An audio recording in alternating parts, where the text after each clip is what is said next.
Sadhu, sadhu, sadhu.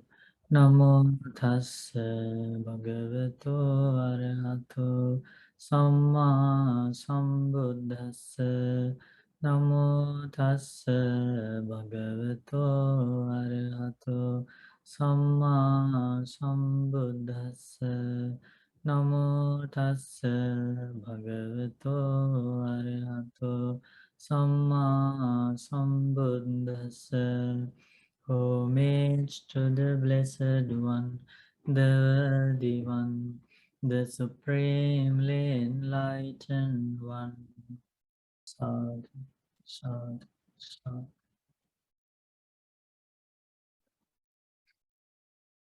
I pay homage to the Blessed One, the fully enlightened Buddha.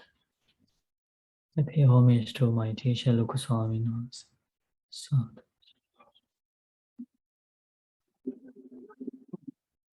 So, dear Dhamma friends, we are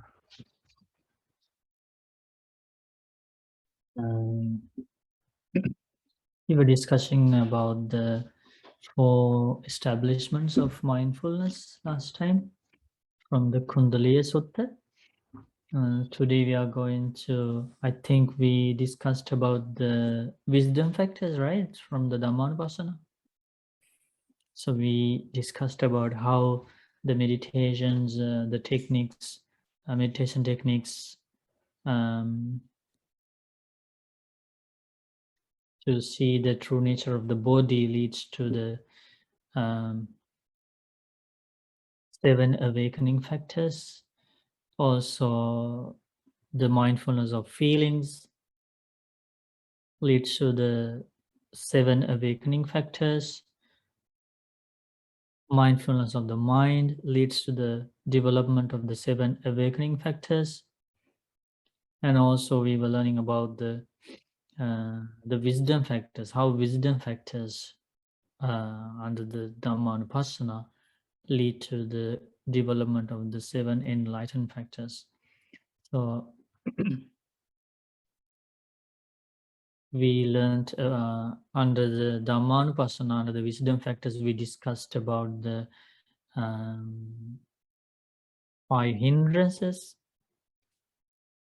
5 groups of clinging, and I think today we have to we can learn about the 6 sense bases, how to develop the mindfulness with regard to the 6 sense bases, right? So that is how Buddha explains in the Kundalini Sutta. If you can remember Kundalini Sutta, so here Buddha teaches the 3 kinds of good conduct developed and cultivated so as to fulfill the 4 kinds of mindfulness meditation. And then 4 kinds of mindfulness meditation developed and cultivated so as to fulfill the 7 awakening factors, right? So we are learning the last part of the mindfulness meditation,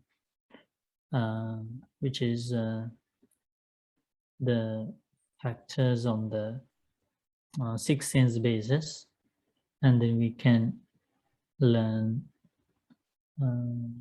how all the 4 kinds of mindfulness meditation lead to the fulfillment and cultivation of 7 awakening factors. So can you see how the discourse gradually goes deeper and deeper? And Buddha discuss about deep Dhamma with this wanderer Kundalini.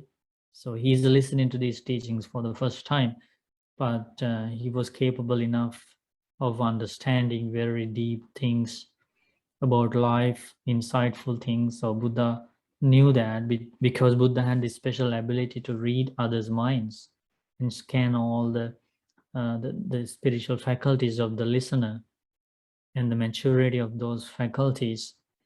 So then Buddha would teach in such a way that the person understand accordingly. So this is how Buddha uses the amazing knowledge of training others using the Anusasana Patiharya, the miracle of instruction.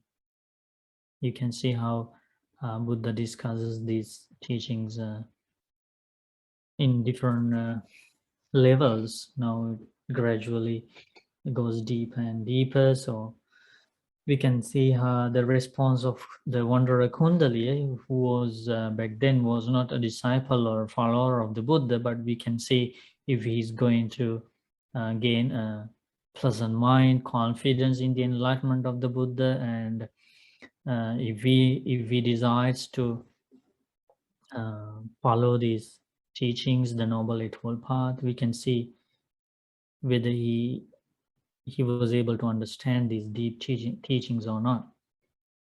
But here Buddha teaches very deep Dhamma. So before we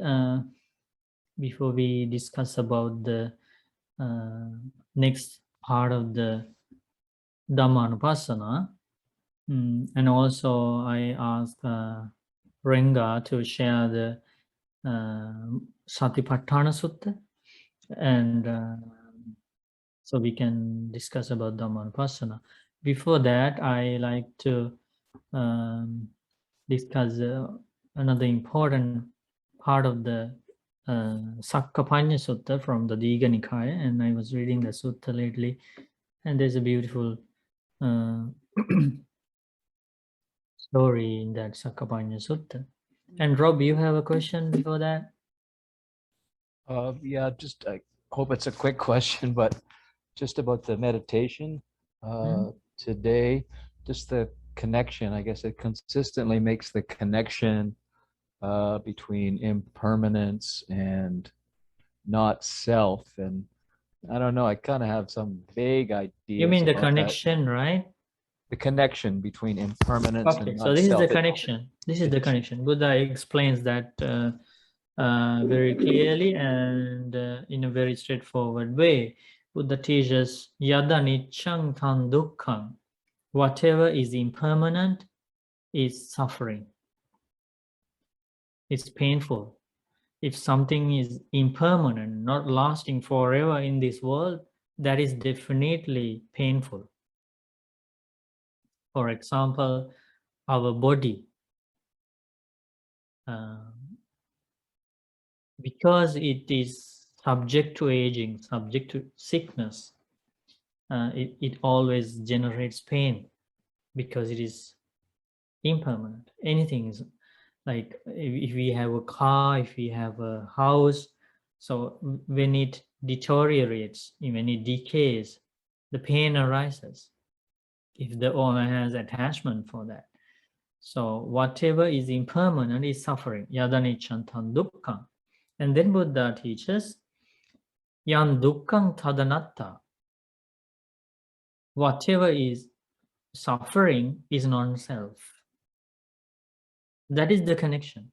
So now you can see all the three characteristics of a conditioned thing are bound together. The characteristic of impermanence, suffering, and the selfless nature.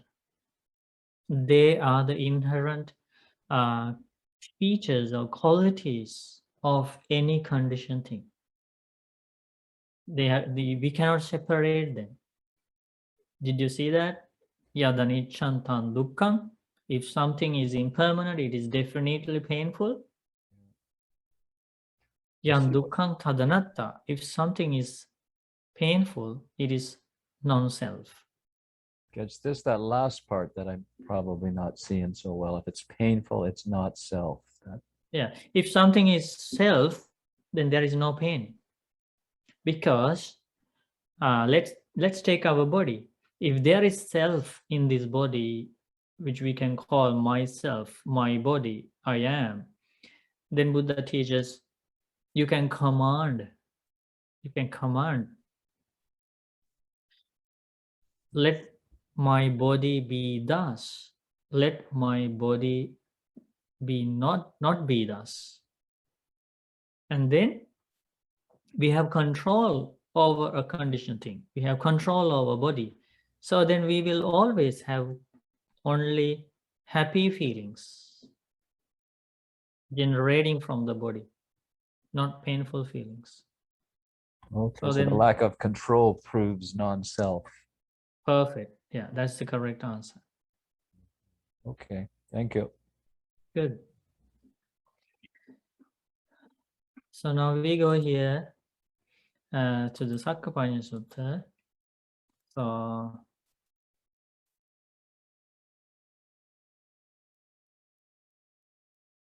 this is from the Digha Nikaya, and there's a very beautiful incident here happening.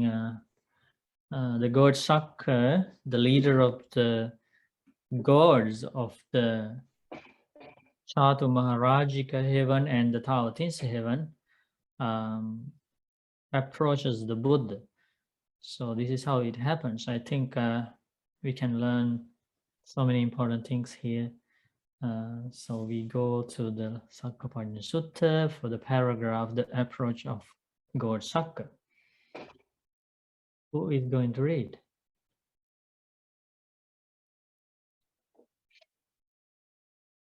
So the God Sakka first sends his assistant Panchasika to ask permission so that God Sakka can go after Panchasika to see the Buddha. That is what is happening here. Any Kalyanamitta to read? I could read. Sure. Yeah. Okay, Yeah, Gita. go ahead. Okay, thank you, Bhante. The approach of Sakka. Then Sakka, Lord of Gods, thought Panchasika is exchanging pleasantries with me, the Buddha. So he addressed Panchasika, my dear Panchasika, please bow down, please bow to the Buddha for me, saying, Sir Sakka, Lord of Gods, with his ministers and retinue, bows with his head at your feet. Yes, Lord, replied Panchasika. He bowed to the Buddha and said, Sir Sakka, Lord of Gods, with his ministers and retinue, bows with his head at your feet. So may Sakka with his ministers and retinue be happy, Panchasika, said the Buddha, for all want to be happy, whether gods, humans, demons, dragons, fairies, or any of the other diverse creatures there may be. So let me explain something here. So you are listening to this blessing of the Buddha, right? When Panchasika, God Panchasika bowed to the Buddha on behalf of God Sakka and his retinue, what did the Buddha say? How did the Buddha bless them? May Sakka with his ministers and retinue be happy. That is the translation of Sukhi Hotu or Sukhi Hontu, which we use even now, right? To bless people. Bhantes, when devotees worship Bhantes, Bhantes would reply or bless, saying Sukhi Hotu, right? So it directly comes from the suttas, from the exact same way how Buddha would bless somebody. Sukhi Hotu. This is the translation of Sukhi Hotu, okay? Okay, please continue reading. Okay, thank you. For that is how the realized one salutes such illustrious spirits. And being saluted by the Buddha, Sakka entered the Indasala cave, bowed to the Buddha and stood to one side. And the gods of the 33 did likewise, as did Panchasika. And at that time, the uneven places were evened out, the cramped places were opened up, the darkness vanished and light appeared, as happens through the glory of the gods. Then the Buddha said to Sakka, it's incredible and amazing that you, the Venerable Kosya, who has so many duties and so much to do, should come here. For a long time, I wanted to come and see the Buddha, but haven't but wasn't able, being prevented by my many duties and responsibilities for the gods of the 33. This one time, sir, the Buddha was staying near Savatthi in the frankincense tree hut. Then I went to Savatthi to see the Buddha. But at that time, the Buddha was sitting immersed in some kind of meditation. And divine maiden of great King Vesavanna, named Bujati, was attending on the Buddha, standing there paying homage to him with joined palms. So I said to her, Sister, please bow to the Buddha for me, saying, Sir Saka, Lord of gods, with his ministers and retinue, bows with his head at your feet. When I said this, she said to me, it's the wrong time to see the Buddha, as he's in retreat. Well then, sister, please convey my message when the Buddha emerges from that immersion. I hope that sister bowed to you. Do you remember what she said? She did bow, Lord of gods, and I remember what she said. I also remember that it was the sound of your chariot wheels that pulled me out of that immersion. Sir, I have heard and learned this in the presence of the gods who were reborn in the host of the 33 before me. When I realized one arisen in the world, perfected and fully awakened, the heavenly hosts swell, while the demon hosts dwindle, and I have seen this with my own eyes. Oh, so Thank you, irrigation Bhante. reading. Thank Yeah, you. so what is happening here is that God Shaka is conversing with the Buddha and shares something important he witnessed by himself as the god of Sakka. So he heard that when a fully enlightened Buddha is present in the human world, lots of followers after passing away are reborn among gods and goddesses. That's the meaning of when perfected and fully awakened one in the world, the heavenly hosts swell. That means many humans pass away and are reborn in the heavenly world. So they are the members are increasing in the heavenly world. And on the other hand, the demon hosts means the enemies of the gods, the asura kaya, the asura world, the members, and nobody, like very rarely somebody will be born in the asura world, because people do good things, people observe precepts, practice meditation, people are generous, kind, and nice, so they go to heaven. They don't go to asura world. So then the devas are happy. And God Sakka heard this before, but now he experienced it. That so he shares that with the Buddha, saying, I have seen this with my own eyes. Lots of people are reborn in heaven at that time. What is the situation now?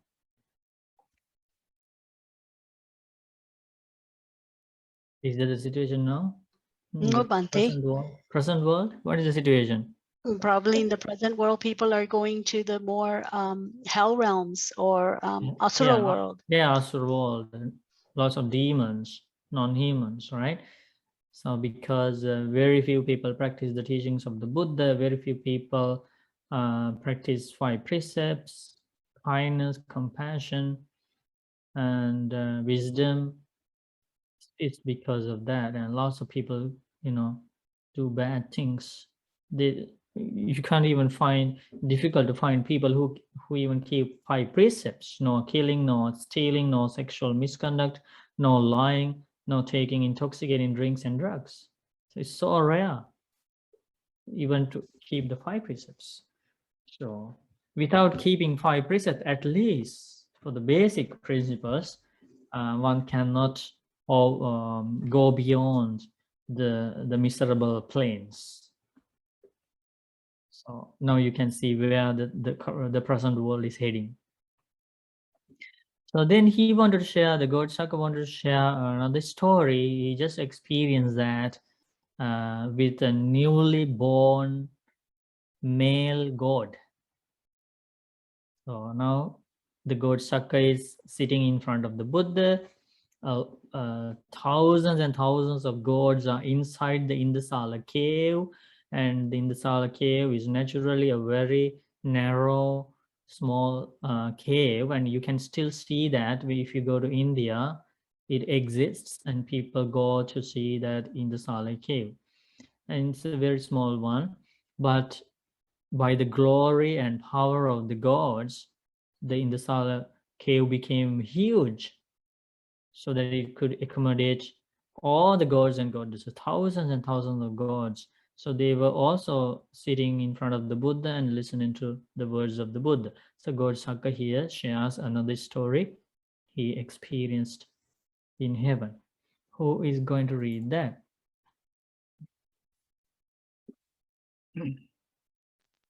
I can read, Bante. Suryani? Yes, Bante. Okay. Right here in Kapilawatu, there was a Sakyan lady named Gopika who had confidence in the Buddha, the teaching, and the Sangha, and had fulfilled her ethics. Losing her attachment to femininity, she developed masculinity. When her body broke up after death, she was reborn in a good place, a heavenly realm. In the company of the gods of the 33, she became one of my sons. There they knew him as the god Gopaka. Meanwhile, 3 others, mendicants who had led the spiritual life under the Buddha, were reborn in the inferior fairy realm. There they amused themselves, supplied and provided with the 5 kinds of sensual stimulation, and became my servants and attendants. At that, Okay, Suryani, let me explain something here. So can you see what is happening here?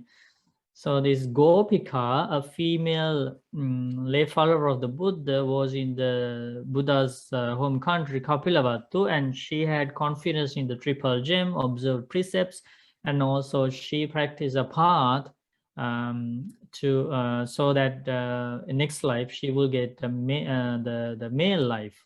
She's now a female, but she knew the path to become a man next time. So she became a son of the god Sakka. And also something else happened. 3 monks, here mendicants means monks. 3 monks also recently reborn in heaven in a very inferior realm, means very low in the musicians realm. So they were going to entertain god Sakka and other gods, playing guitar, piano, violin, or whatever, with all the musical instruments, and they were in the the musician realm, and that's unfortunate, right? A lay follower has been reborn in a higher realm, but the 3 monks have been reborn in a lower realm. So that's a sad thing. Now you can see how each individual's practice leads to different destinations. You cannot say that monks are always higher and they go to higher destinations. They reach higher stages of enlightenment, and lay people always not like that. You cannot say like that. It depends on each individual's practice. That is what has happened here. Okay, Suryani, you can continue. yeah. Bante, is it Gopika or Gopaka, Bante? So now she was Gopika when she was in the human world, and now because she's a male god in heaven, and now he is called as god Gopaka. Okay. That's how she got the new name. Got it. Okay. Bante. Mm-hmm. At that, Gopaka scolded them. Where on earth were you at, good sirs, when you heard the Buddha's teaching? For while I was still a woman, I had confidence in the Buddha, the teaching, and the Sangha, and had fulfilled my ethics. I lost my attachment to femininity and developed masculinity. When my body broke up, after death, I was reborn in a good place, a heavenly realm. In the company of the gods of the 33, I became one of Saka's sons. Here they know me as the god Gopaka. But you, having led the spiritual life under the Buddha, were reborn in the inferior fairy realm. When scolded by Gopaka, two of those gods in that fairy life gained mindfulness, leading to the host of Brahma's ministers. But one god remained attached to sensuality. I was a laywoman, disciple of the seer, and my name was Gopika. I was devoted to the Buddha and the teaching, and I faithfully served the Sangha. Because of the excellence of the Buddha's teaching, I am now a mighty, splendid son of Saka, reborn among the 33, among the 3 and 30, and here they know me as Gopaka. Then I saw some mendicants who I'd seen before, dwelling in the host of fairies. When I used to be a human, they were disciples of Gautama. I served them with food and drink, and clasped their feet in my own home. Where on earth were they at when they learned the Buddha's teaching? For each must know for themselves the teaching so well taught, realized by the seer. I was one who followed you, having heard the fine words of the noble ones. I am now a mighty, splendid son of Saka, reborn among the 3 and 30. But you follow the best of men and led the supreme spiritual life. But still you are born in this lesser realm, a rebirth not befitting. It's a sorry sight I see, good sirs, fellow Buddhists in a lesser realm. Reborn in the host of fairies, you only wait upon the gods.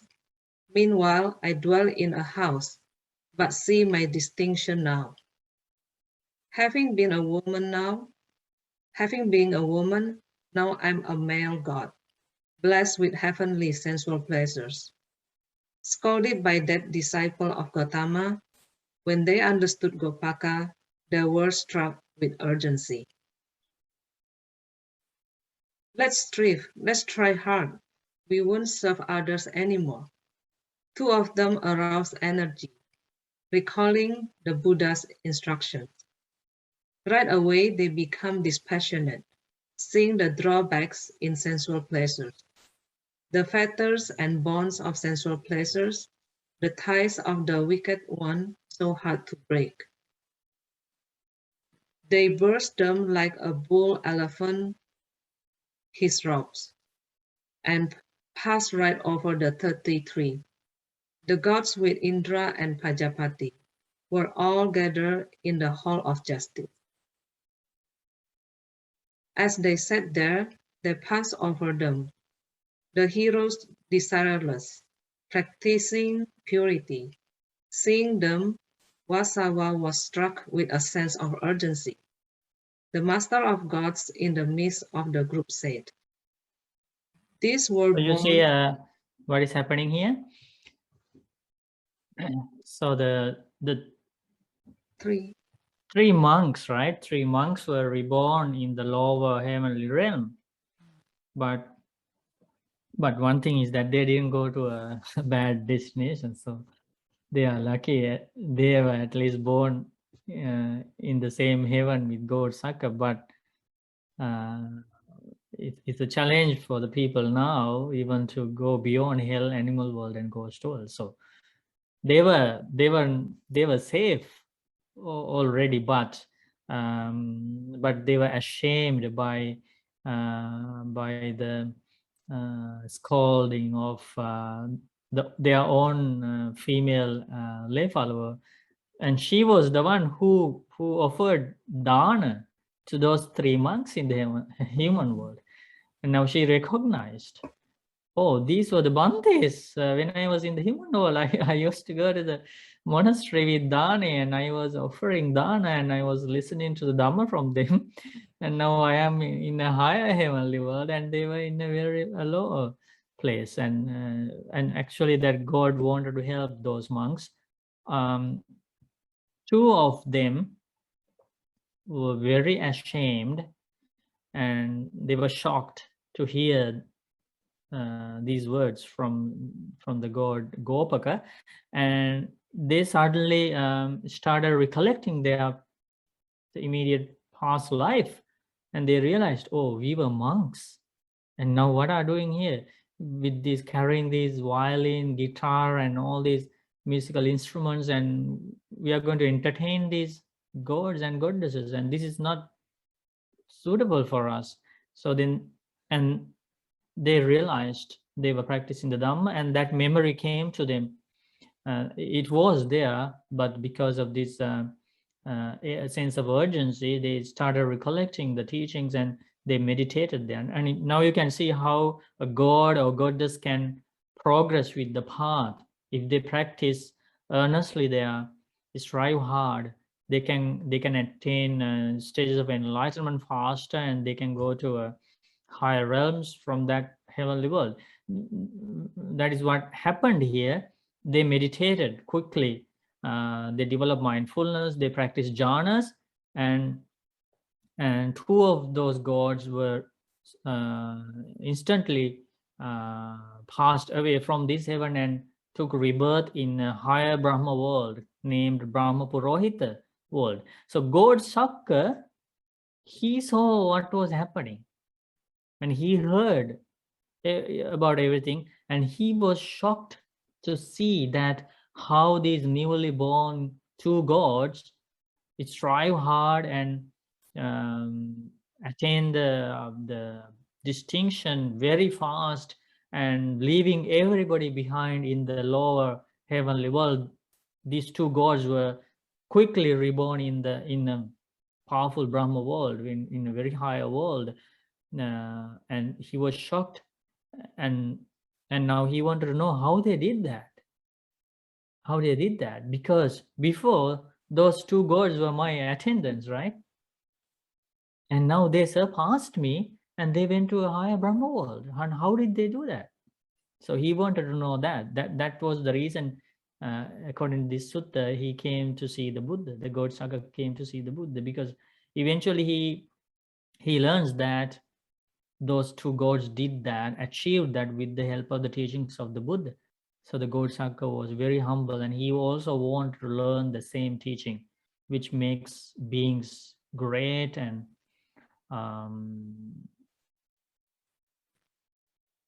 surpasses everything. So god Sakka wanted to see the Buddha. This is how he is shocked. Suryani, you can continue. Okay. These were born in the lesser fairy realm, but now they pass us by. Heeding the speech of one so moved, Gopaka addressed Vasawa. There is a Buddha, a Lord of Man in the world, known as the Sakyan sage. His master the senses. Those sons of his were bereft of mindfulness, but when scolded by me, they gain it back. Of the 3, there is one who remains dwelling in the host of fairies, but 2, recollecting the path to awakening, serene, spurn even the gods.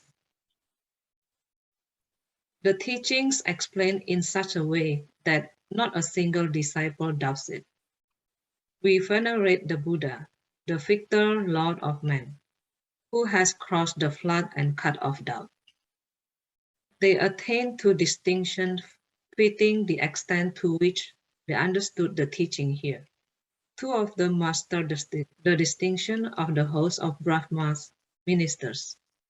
We have come here, dear sir, to realize this same teaching. If the Buddha would give me a chance, I would ask a question, dear sir. Sadhu, sadhu. We rejoice in your reading. Oh, did you see what is happening in heaven sometimes? So you will have kind of a similar story in heaven? Maybe. When you see the God Sakka, he will ask, okay, what did you do in the human world? Do you see any friends who also have been reborn here? Right? Maybe a similar conversation with you, God Sakka, because the God Sakka will still be there because he has long lifespan. And after the this discourse, and now did you see he's going to ask questions? Yeah. So in the end of the conversation, he became a stream entrant, attained the first stage of enlightenment. So he's still there in heaven. So if you practice the path properly, you will get to see him and talk to him. If you don't go to a Brahma world, okay. Even if you go to a Brahma world, you will get to see the God Sakka, because I was reading some discourses from the Digha Nikaya recently, and they are from the Brahma world. Brahma named Brahma Sanankumara visits the lower heavenly realms every once a month, on every Uposatha day, every full moon Poya day, and he would go to lower heavenly realms and discuss the teachings with the other gods.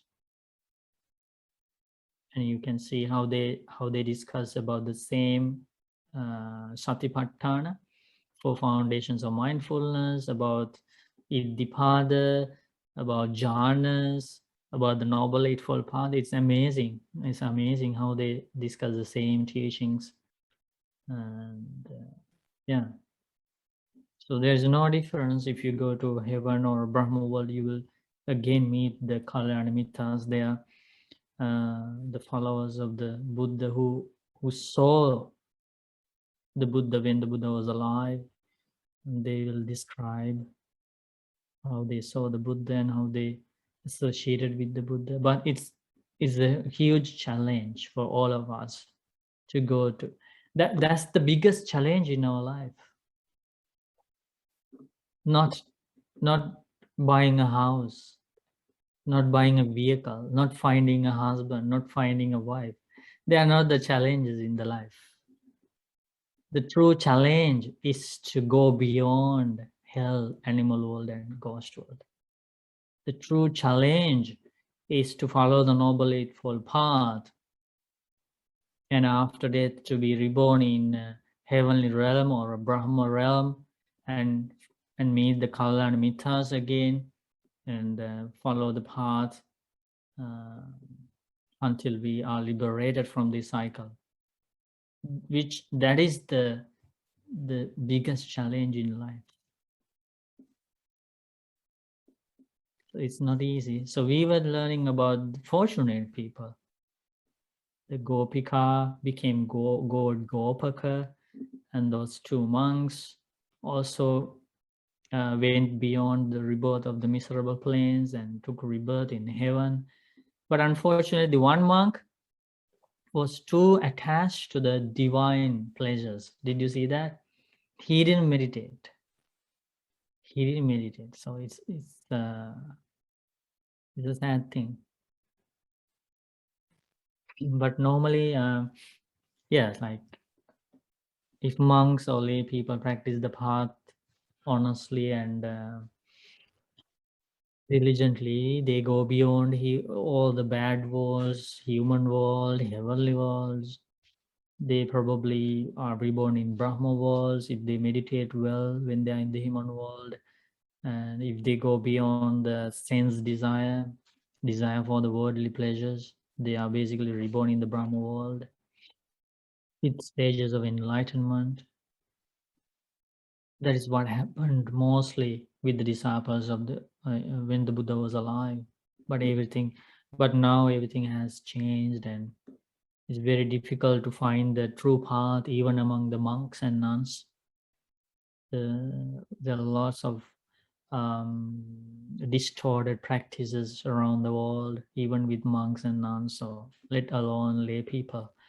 So the true path to liberation, to freedom, to nibbana is distorted in many places in the world. So unfortunately, the result will not be great for many of the practitioners. So it has been more challenging in the present world. One has to find the true teachings, true words of the Buddha, the correct meditation techniques, exactly taught by the Buddha, the Noble Eightfold Path, explanations without misinterpretations or personal opinions or ideas. That's the only way to reach the ultimate goal shown by the Buddha. So do you have any questions about that incident which took place in the Tao Things in Heaven, or anything about future lives, or the Bante. Dharma practice after death? Yes, Bante, I have a question, Bante. Mm-hmm. So this story actually very interesting, and it connect with one of the sutta that I read recently. Is Sutta Nugata Sutta, followed by Okay. ear. Hmm. That is a very good sutta that explain that. Yeah, when you were reading this story, that sutta came to my mind, because these two gods, and they in the Sotanudatta Sutta, Buddha teaches that if the newly born gods do not recollect the teachings, then one of their friends, right, from the human world also has reborn recently in the same heaven, and they would come and Remind. tell you about their past life, and then they regain the senses and start practicing, right? Yeah.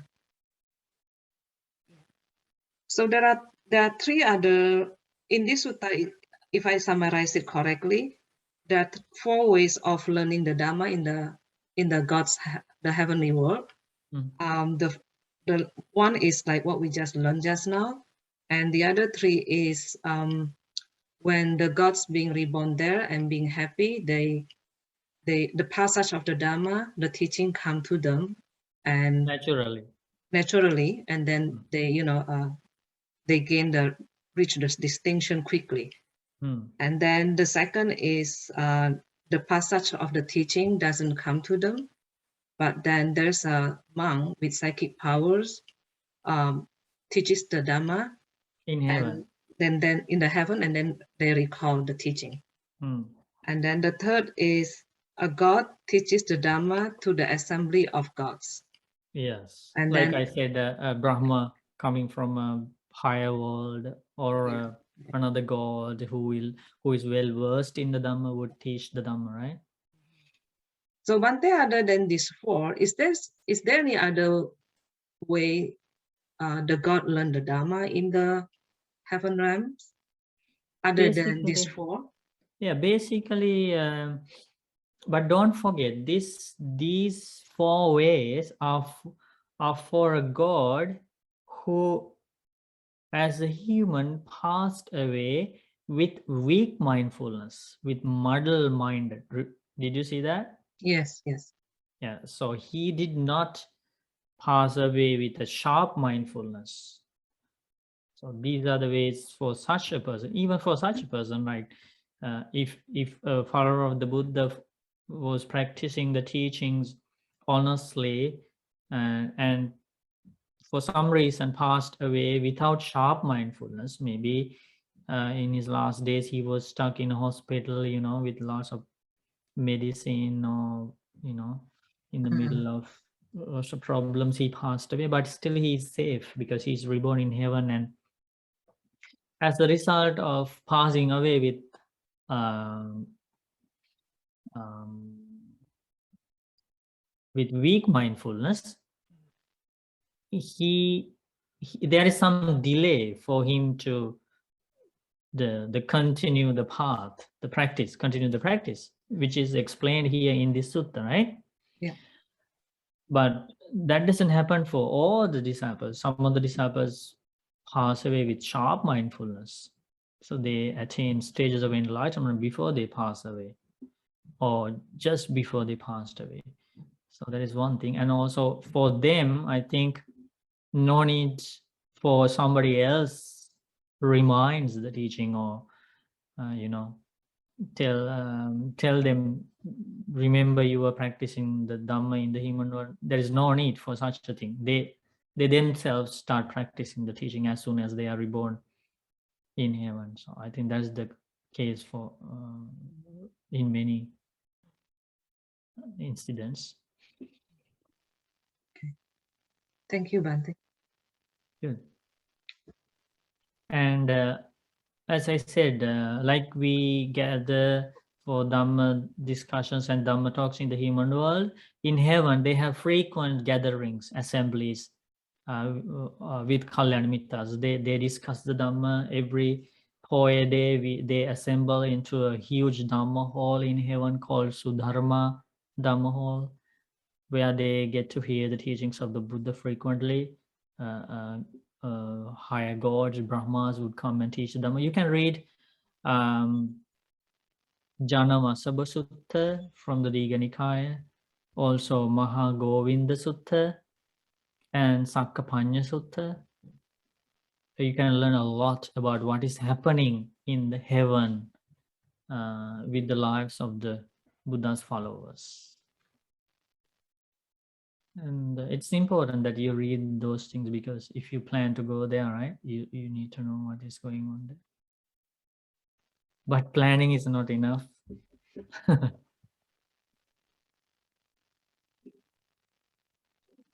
Any other questions? Yeah, just one detail, Bhante.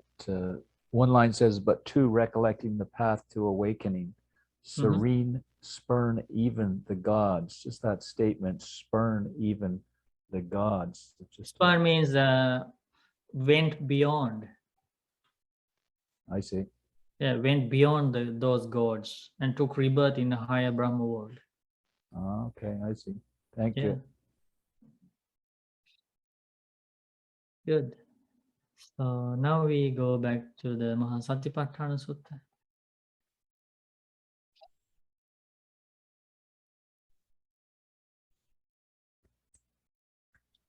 So you can see here,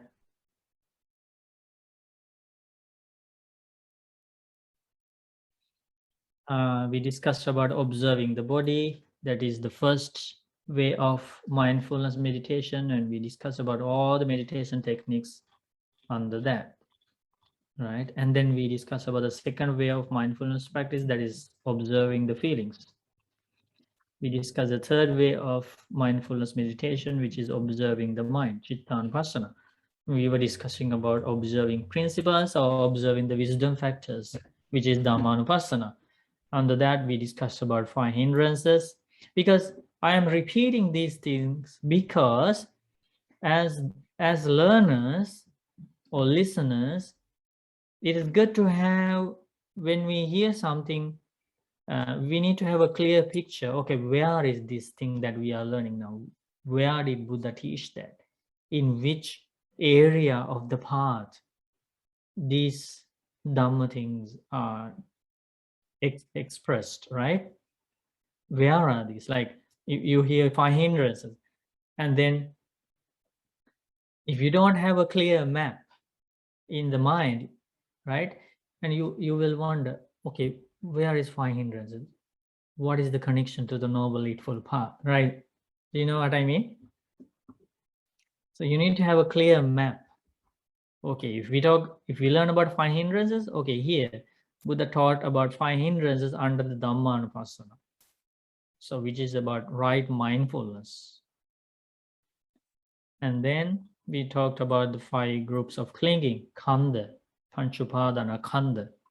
So which is also under Dhammanupassana. And today we are going to learn about the 6 sense bases, Salayatana. Okay, who is going to read? And this is the way to develop mindfulness with regard to the six sense bases in order to attain awakening, freedom from suffering. I can read Bhante. Okay, Rob. The sense fields. Furthermore, a medicant meditates by observing an aspect of principles with respect to the six interior and exterior sense fields. And how does a medicant meditate observing an aspect of principles with respect to the six interior and exterior sense fields? It is when a medicant understands the eye, sights, and the fetter that arises depending on both of these. They understand how the fetter that has not arisen comes to arise, how a risen fetter comes to be abandoned, and how the abandoned fetter comes to not rise again in the future. They understand the ear, sound, and the fetter. They understand the nose, smells, and the fetter. They understand the tongue, tastes, and the fetter. They understand the body, touches, and the fetter. They understand the mind, thoughts, and the fetter that arises depending on both of these. They understand how the fetter that has not arisen comes to arise, how the arisen fetter comes to be abandoned, how the abandoned fetter comes to not rise again in the future. And so they meditate observing an aspect of principles internally. That's how a medicant meditates, by observing an aspect of principles with respect to the six internal and external sense fields. So, we rejoice in your reading, Rob. So here Buddha teaches how to practice mindfulness in a way that we are not carried away by emotions, defilements, or desires that arise through seeing process, hearing process, smelling process, tasting process, sensation process, and thinking process. Do you see how it happens? When a practitioner understands the eye, sights, and the fetter that arises depend on both of these, they understand when there is mindfulness, when the mindfulness is established with the seeing process, and they understand the nature of I.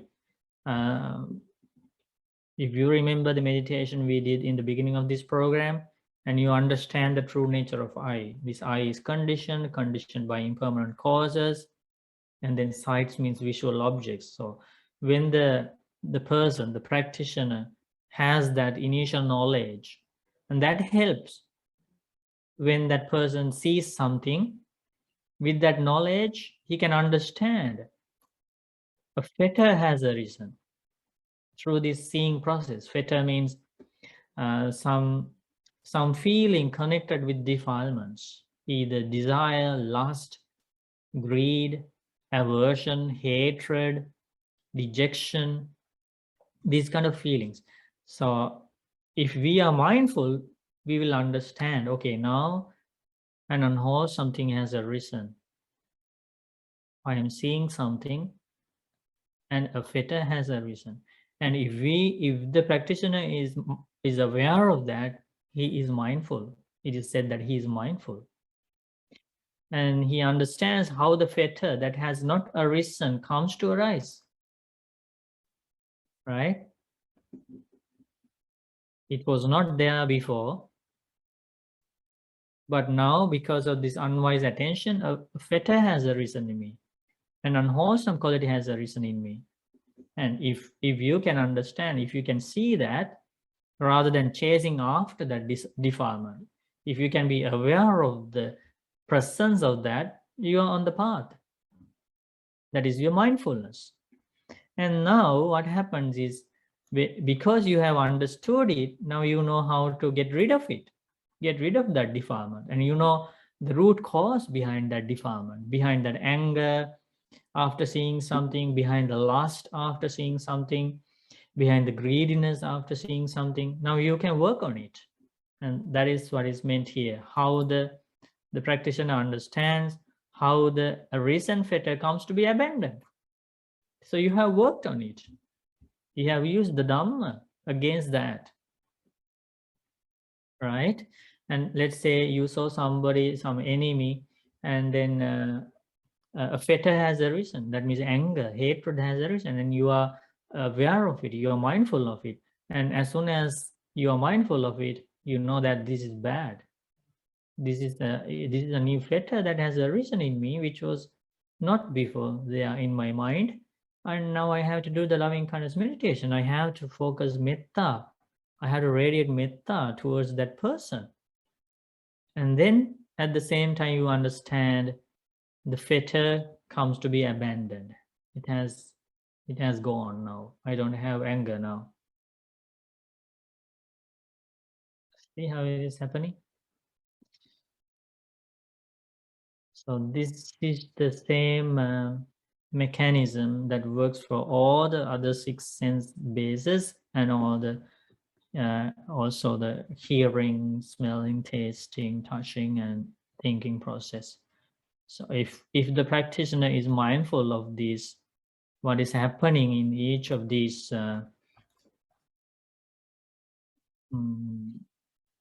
situations, it is the way to practice mindfulness with regard to the 6 sense bases.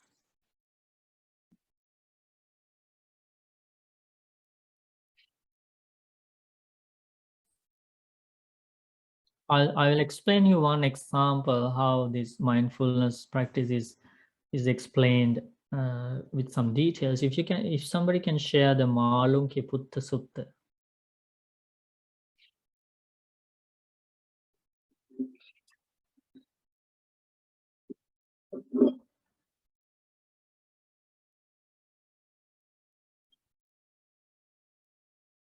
Just to see, show you how Buddha explained about the arisen fetters have arisen and what is the meaning of it, and what is the meaning of being mindful of each situation.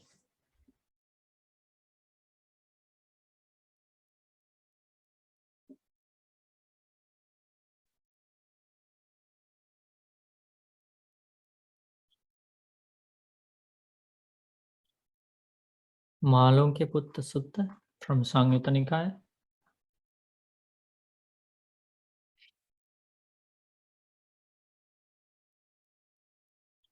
Okay. Yeah, so I found that sutta, and I think Renga shared that.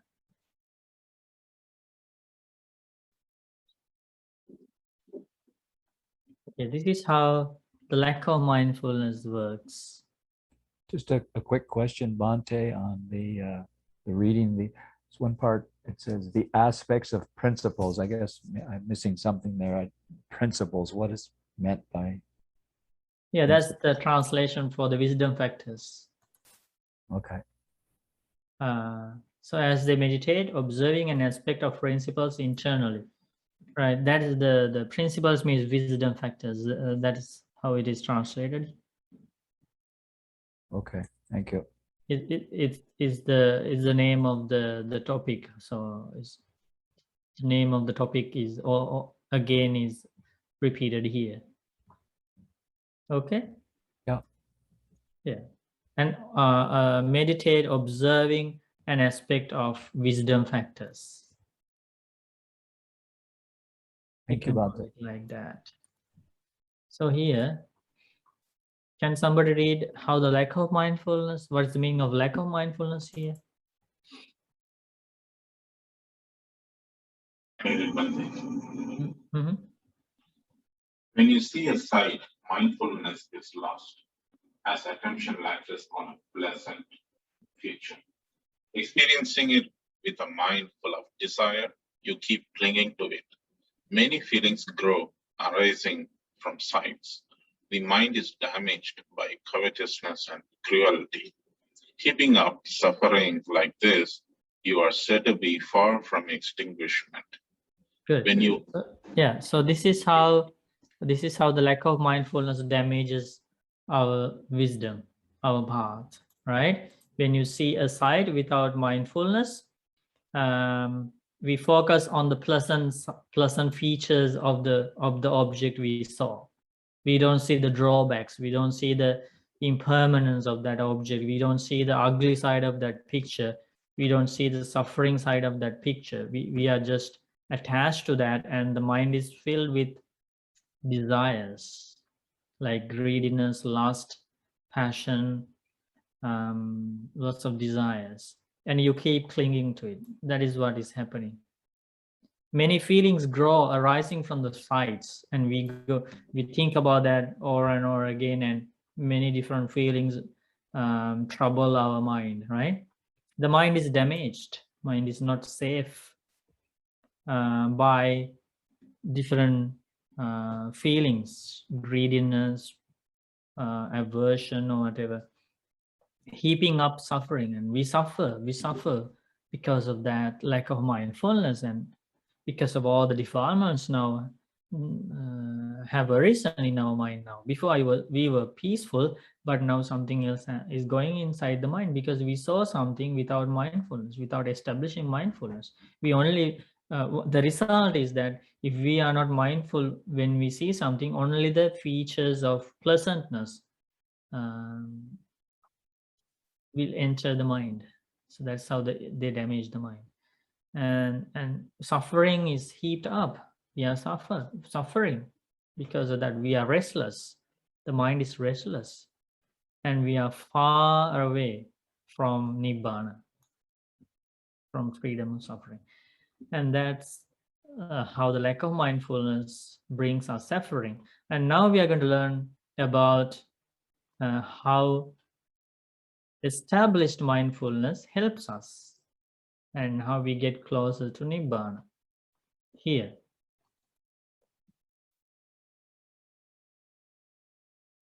who is going to read? One day I will try now. Okay, Linda. When you see a sight with mindfulness, there's no desire for sights.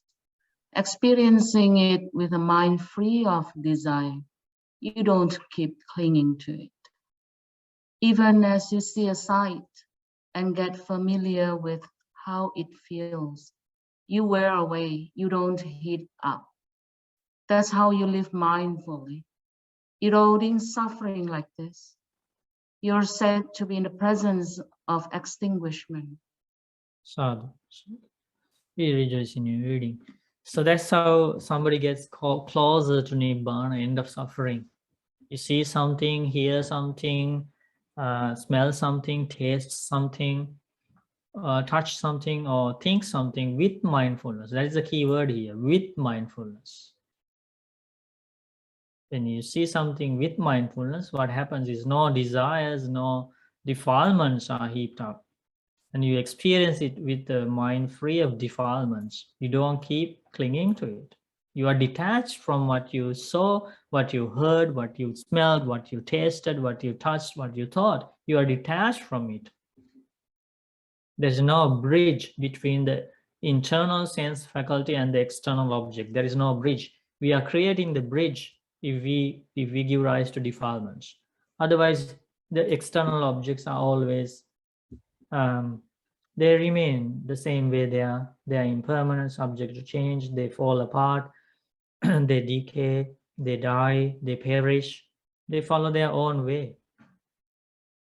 So we don't build that bridge between our internal sense organ and that external object.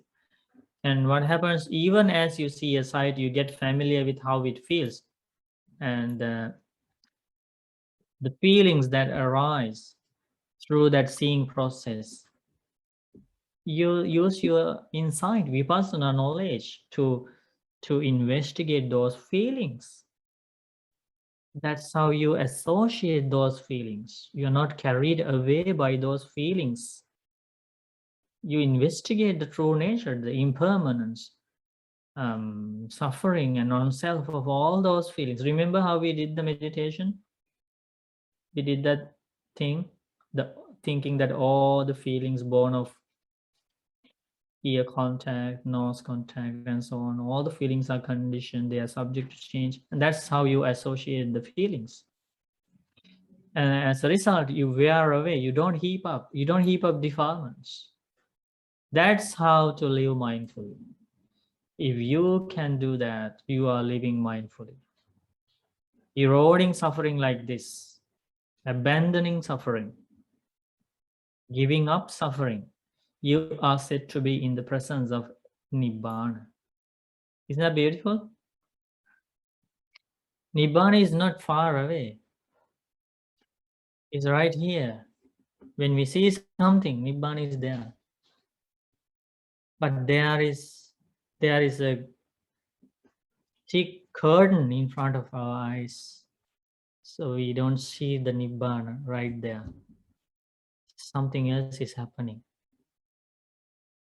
on the other side of the curtain, right? So Nibbana is not that far away.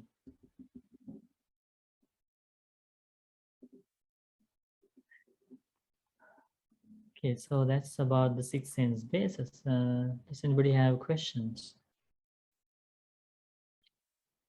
Yes, Bante. So, Bante. okay, yeah, give me a minute. Okay. So if you can remember the next part of the Kundaliya Sutta, now we have talked about all the factors except one thing of the 4 kinds of mindfulness here. We only have one thing to discuss about. And after that, we can learn how 4 kinds of mindfulness meditation leads to the development of 7 awakening factors, and which is actually the next part of the Dhammanupassana. See, as soon as we finish the ayatana, 6 sense bases, comes the awakening factors. See how this Dhamma is well proclaimed? Yes, so we can learn about, first we are going to learn about the 7 awakening factors. If you like, you can read the Bojjhanga Samyutta from the Samyutta Nikaya, from the connected discourses. There are hundreds of discourses about the 7 enlightened factors, the same thing, awakening factors. There are 7 of those.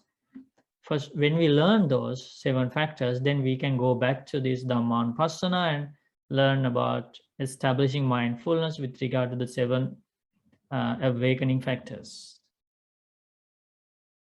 Okay, so you will gradually learn about how this meditation techniques or the mindfulness meditations or the many ways to develop mindfulness, how they lead eventually to the development of awakening factors. Bojjhanga. Awakening factors means the aids to awakening, aids to enlightenment, the supporting factors to enlightenment. Do you remember where Buddha started explaining the path to Kundalini? Buddha started with sense restraint, remember? And then Buddha went on to say about 3 kinds of good conduct, right? Sila and all the good qualities, noble qualities in somebody's life, and those good qualities support the 4 kinds of mindfulness meditation. And now it goes deeper and deeper, and those mindfulness meditations support 7 awakening factors. Isn't that a beautiful path? It's all about wisdom, right? It's all about wisdom, about insight, about reality of the life. That is why Buddha said, Panya vattasayan dhammo nayan dhammo duppanyas. My teachings, this Dhamma, is for the wise, not for the unwise. Right? So it's a lot of work to be done. It's a hard practice. And only wise people would choose that, to work hard, to practice diligently. There are easy paths for the unwise. Don't need to do many things. Don't need to practice hard. Easy. There are easy paths. But wise people cannot do that because they know this is not the right path. Even though this is easy, this doesn't lead to the end of suffering. So they still would follow the difficult path because they are wise. So this Dhamma is for the wise, not for the unwise. Did we learn anything secret or anything that you need to rely on blind faith or anything like that? Did you learn? We learn everything that's clearly visible in our life, right? About sense restraint, mindfulness, about body, about feelings, mind, wisdom factors, all these things to be seen in this very life. And it's all about our own life, about our own seeing, hearing, smelling. It's very rare that somebody would come across such amazing solutions to end suffering. It's very rarely one comes across these teachings. So be grateful for these teachings and continue to practice. You have a question, Geeta. Yes, Bante. Firstly, thank you for teaching us. Thank you very much for teaching us. We're so fortunate to have you.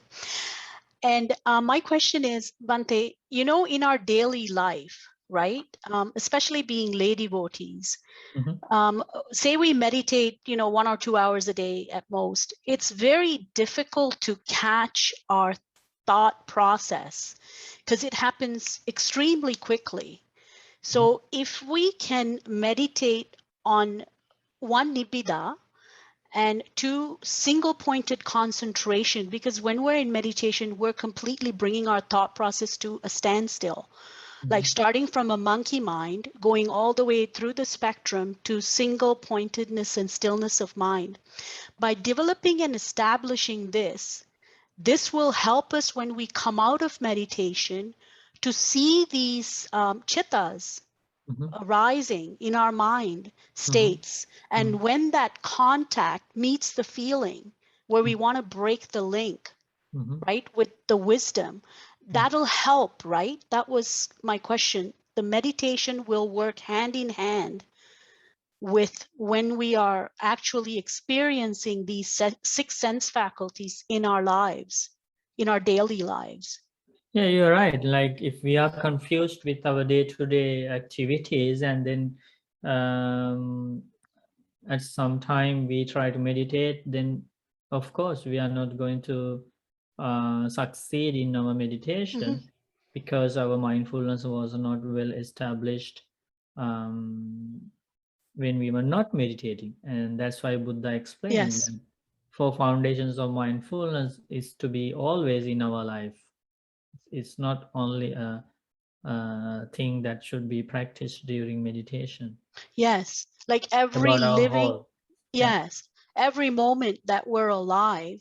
Yeah, and that's we're that's right? what is explained throughout the Satipatthana Sutta. Mhm. Did you see so many areas that Buddha explains the mindfulness to be established in so many areas? It was not only during breathing meditation that the mindfulness is to be practiced. Breathing meditation, that mindfulness technique is only one technique among so many other areas. That's the summary. Thank you, Bante. Good.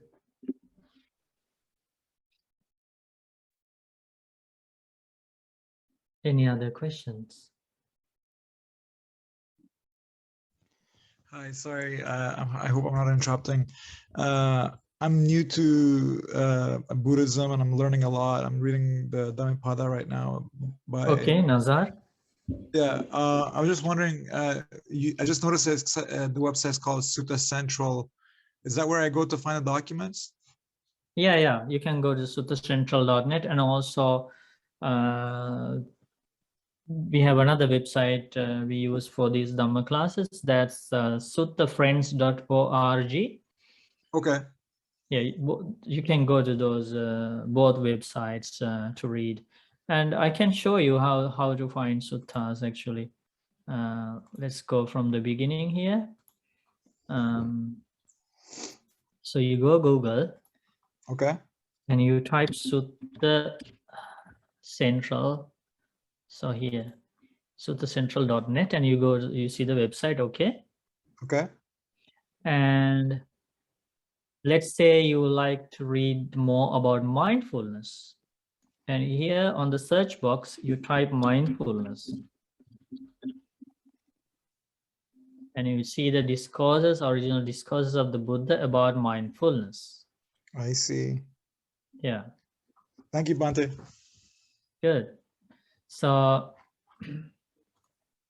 and also, when you're on the website, as soon as you go to the website, you see on the left side, basket of discourses, Sutta Pitaka. So this is what we use for all the Dhamma classes, basket of discourses.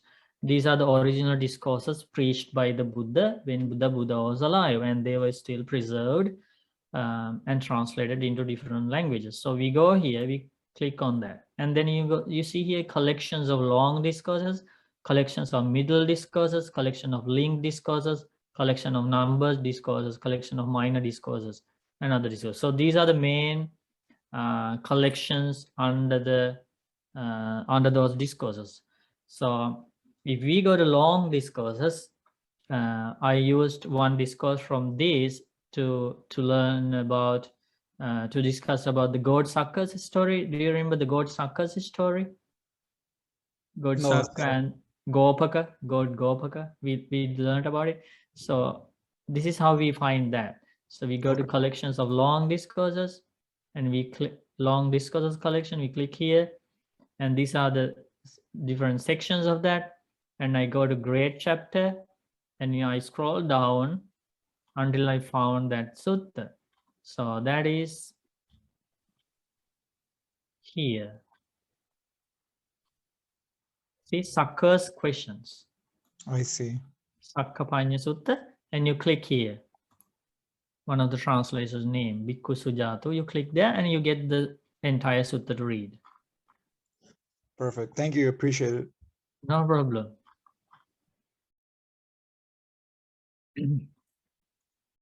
And the other the website is suttafriends.org, and you go there, and we have that website here. And if you like to learn about Four Noble Truths, you just click on this. That's the topic, and you find a list of suttas about Four Noble Truths, and you can start clicking on any of the suttas. And here you see the Satipatthana Sutta we used for this today's class, and you can read that sutta is there.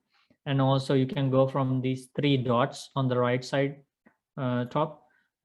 You see here list of the same collections here. You can read suttas from there. So basically those two websites. Thank you. You're welcome, and I bless you, and may you learn more teachings and follow your path peacefully. Thank you very much. Good. Any other questions?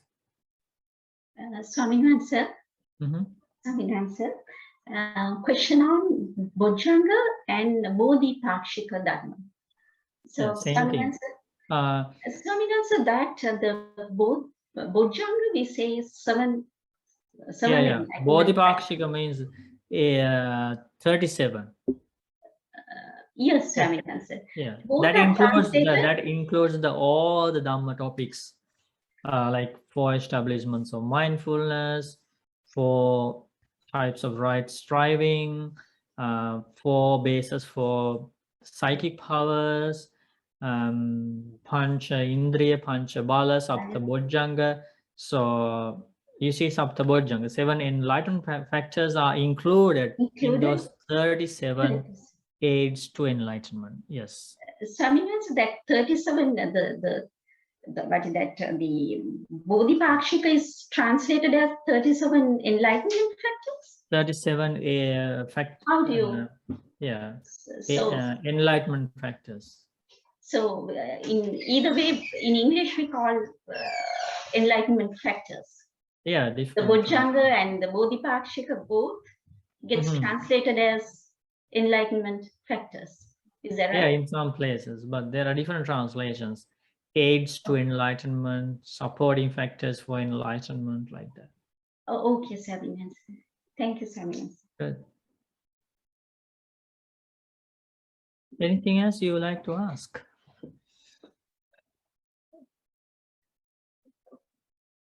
Nama Pataya, may I have the question to the sutta that we read today? There was the part that a woman developed masculinity. What does it mean? Serenity?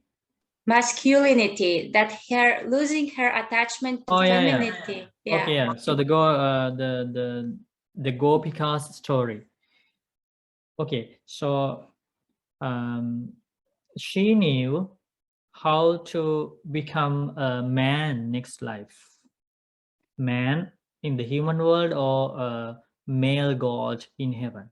So to do that, she used Buddha's teachings, because Buddha has talked about it. Okay, abandoning femininity. What is the other word? Yeah, she developed masculinity. Abandoning? Femininity, yeah. Yeah. So that means, okay, how you, Buddha teaches in one of the suttas, if a woman does not abandon that femininity, she would repeatedly be born as a woman. And the meaning of that is that if a woman is attached to woman's things, woman's bodies, features, woman's attitudes, perceptions, and if somebody is attached to those things, if a woman is attached to those things, and if a woman is always thinking about those things and enjoys with those things, and also on the other hand, if she is attached to the features of a man's body, if he enjoys seeing and hearing and perceptions of a man's, that way she will be repeatedly be born as a woman in this cycle of rebirth.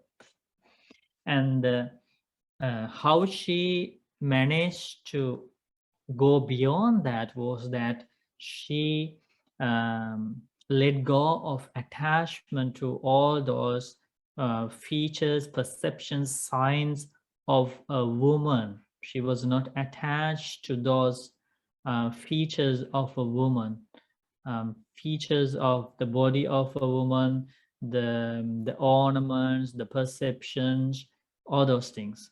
And also she developed the personality of a man. And the way to do that, Buddha teaches, if a woman practices 5 precepts and is detached from the desires towards the features of a man, which is what she did, and that is the way to overcome overcome the female status. And it is the same with the males. As long as they are attached to the male's bodies and the features of a male, the attitudes, perceptions, and on the other hand, is attached to the opposite sex, the male will continue like that, or even go lower that to a lower realms.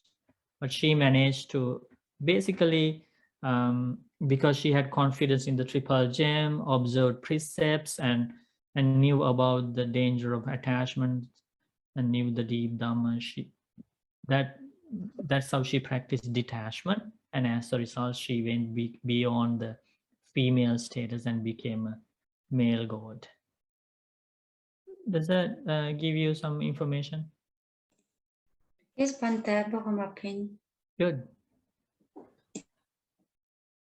Any other questions?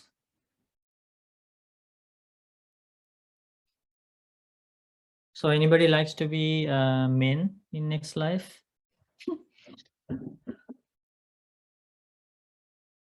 No, Bante. Nibbana should be all our goal. That's it. Yeah, but Gopika has the same goal. She has the goal. Nibbana has the goal, but she has an extra goal to be No a extra man. goals. No extra goal goals. to be a man. Absolutely no extra goals. Bante. Maybe some people have. Not you. I mean, not you, Yeah, but maybe yeah. some people have. Some people have extra goals to be born as male.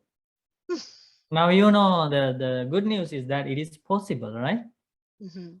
It is possible. It's proven from that Gopika's story.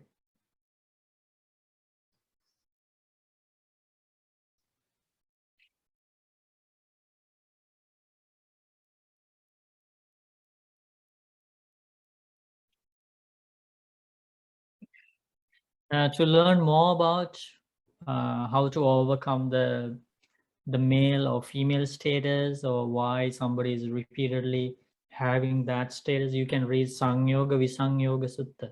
I think that's the name of the sutta. Sangyoga Visangyoga Sutta.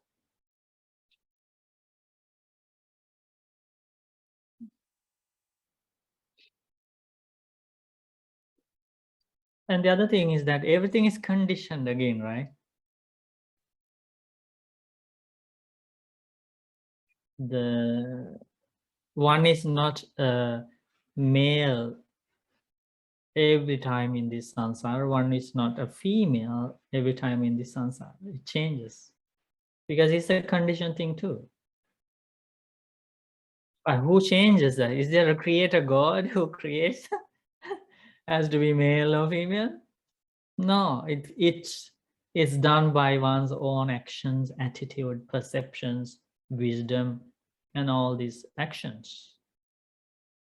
So one is, we are our own creators, right?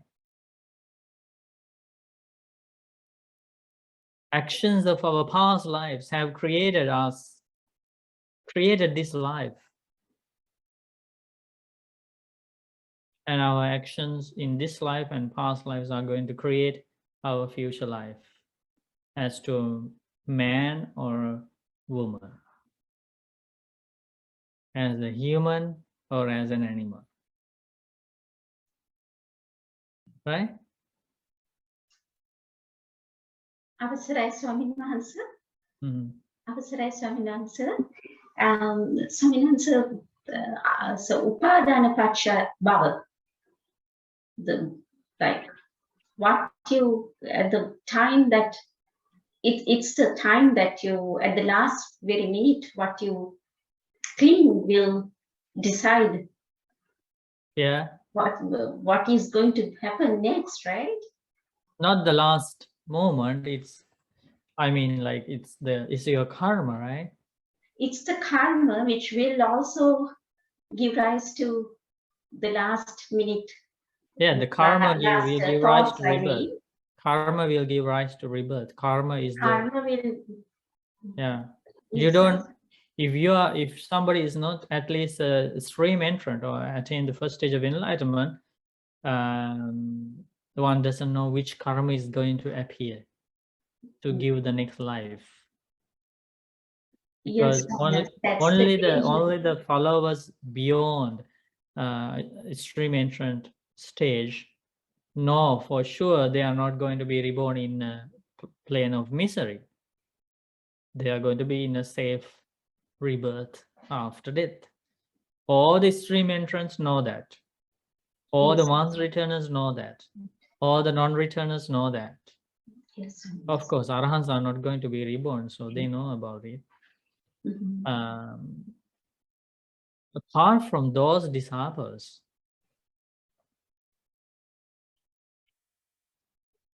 others don't know which karma is going to appear or come to the surface to take them to their next life.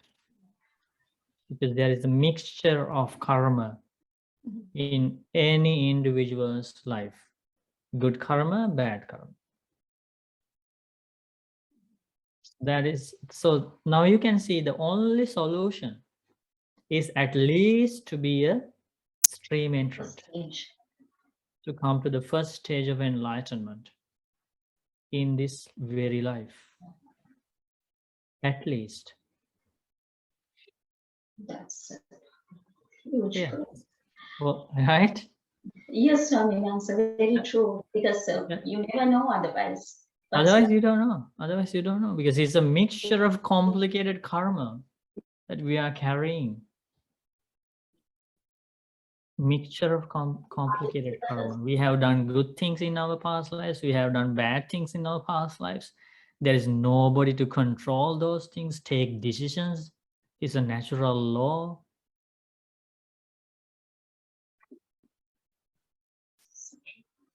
Okay. yes. So we should keep associating with those 4 factors to become a stream entrant. What are those 4 factors? Associating with noble friends, Kalyanamitas, listening to the pure teachings of the Buddha, reflecting on those teachings, that is the 3rd factor.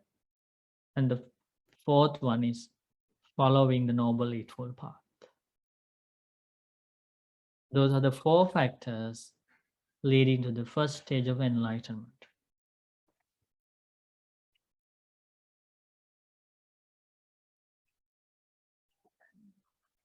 Sadhu. Sadhu.